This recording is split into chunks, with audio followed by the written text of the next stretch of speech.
There lived a cobbler named Kishan in Rampur village. He had a small shop on the corner of the road. From time to time, the villagers used to get their shoes and slippers repaired from him. Although he was poor from the money side, his heart was filled with wealth.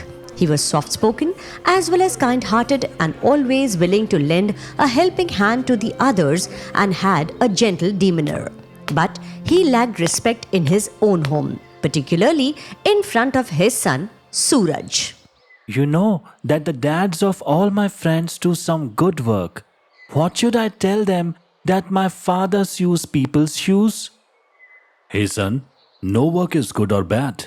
And mind it, only this work provides 2 meals a day for our family. Do you think that eating just 2 meals a day is fine? Sometimes we get only rice but there is no lentil. Go and visit the homes of others and take a look. There are a lot of things in there safe. Rather than sitting in your shop, it would be better for you to go on a treasure hunt. Whether you find the treasure or not, at least I won't feel offended after seeing you at the shop. It pains Kishan much to hear his son making such disparaging remarks. But it seemed that he had only this work to do and he never wanted to earn money in any wrong way. One day, Kishan was just sitting at his shop, then suddenly he noticed an old woman going from there. Hey mother, why are you strolling around in this sweltering sun without any slippers? Aren't your feet burning? Dear son, what should I do? This old woman has no slippers. If you tell me, then I will make a pair of slippers for you. But I don't have money to give you, dear son. Oh, no problem, mother. I don't want money. Kishan uses the old leather that is laying with him to quickly make a pair of shoes for that woman. The woman finds Kishan's nature quite endearing. Following her shoe wearing, she says to Kishan, "Although I don't have any money to give you, I do have something which you could find helpful." After saying this, the woman gave Kishan an old piece of paper. Upon seeing the paper, Kishan said, Hey, what's this? It resembles a map of treasure. "Yes, dear son, you correctly guessed. This map is a treasure map and it solely pertains to this village. Many people have attempted to find this treasure, but they encountered numerous obstacles along the route and were never able to return back. Go ahead and try your luck. It may be possible that you may get that treasure." The woman said this and then abruptly vanished. Kishan continued to glance at her intermittently. Kishan had the notion in his mind that I am satisfied with my work and don't desire any form of treasure. But if I am successful in bringing the treasure, my son will be pleased with me and begin to respect me. I would definitely try to search the treasure. the father inside Kishan woke up and he made a decision to go looking for the treasure early in the morning the following day. After glancing over the map, Kishan reached near a tunnel. Oh, this tunnel looks to be the same one. As soon as Kishan entered inside the tunnel, a very strong lightning started. For a brief while, Kishan felt terrified, but he persisted in moving on and eventually entered a new world. Now, as per the map, I will have to cross this pond. Kishan had swimming skills. He was terrified the moment he walked into the pond. Oh my goodness!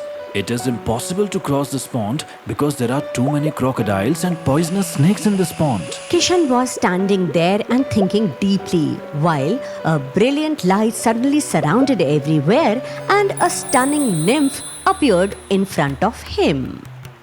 Who are you? I am Chandramukhi, the nymph.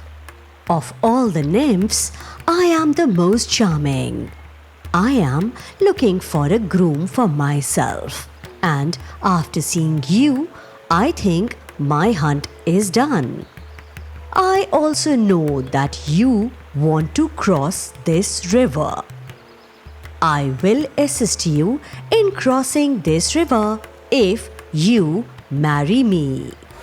You may be unaware that I am already married and I am deeply in love with my wife. For the other world and everyone else, you may be the most beautiful nymph, but my wife is the only nymph for me. Nymph was delighted to hear Kishan's comments and said to Kishan, "Let's go. I will use my magical power to assist you to cross this pond." But you just said that. It was merely an exam for you, which you have passed successfully. What would have happened if I had unintentionally said yes? Then you would have been riding in Yamraj's chariot right now. Apsara burst out laughing as soon as she said this. Nymph used her magic to reduce Kishan to the size of an ant, and she then held him in her palms. She crossed the river in midair and arrived at the other side. After Kishan's release, the nymph uttered, "The path after this is even more hazardous than earlier. Take care of yourself." After saying this, the nymph vanished. It was evening now, and darkness was approaching very gradually. Kishan kept going forward, but when he approached near a large wall, all of a sudden his steps stopped. Who are you? I am Tangabali, the demon who will shatter all of your ribs and bones. But why do you want to kill me? Because I'm the one who protects the treasure which you have come to collect. Mind it, till I'm alive, you won't get that treasure. You will be able to obtain the treasure only after my death. You will have to fight with me, otherwise I will kill you. Tangabali burst out laughing after uttering this.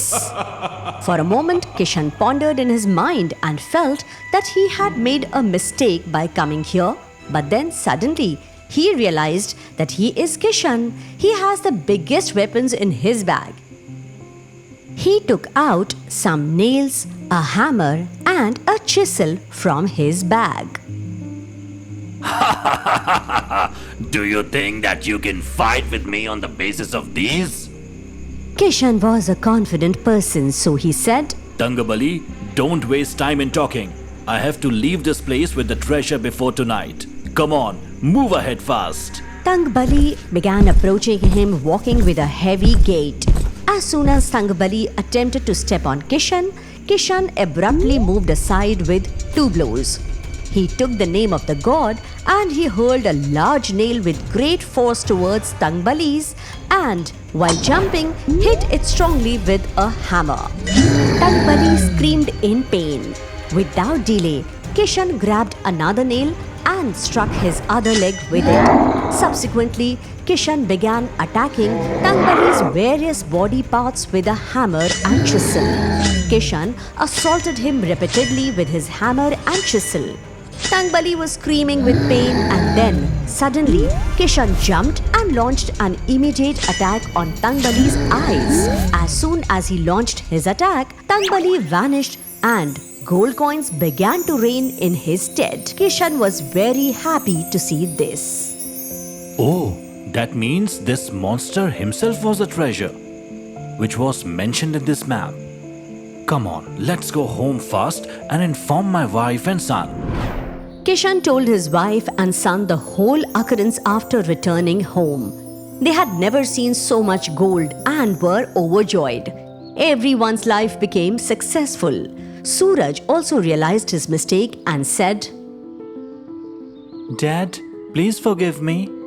I always compared you with others, whereas you took such a large risk for me. I always used to curse your work, but today, because of your work experience only, you could get this treasure. Please pardon me. Kishan's eyes were filled with tears on hearing this. He hugged his son. The love and respect which now his son had for him was more precious than the treasure for him.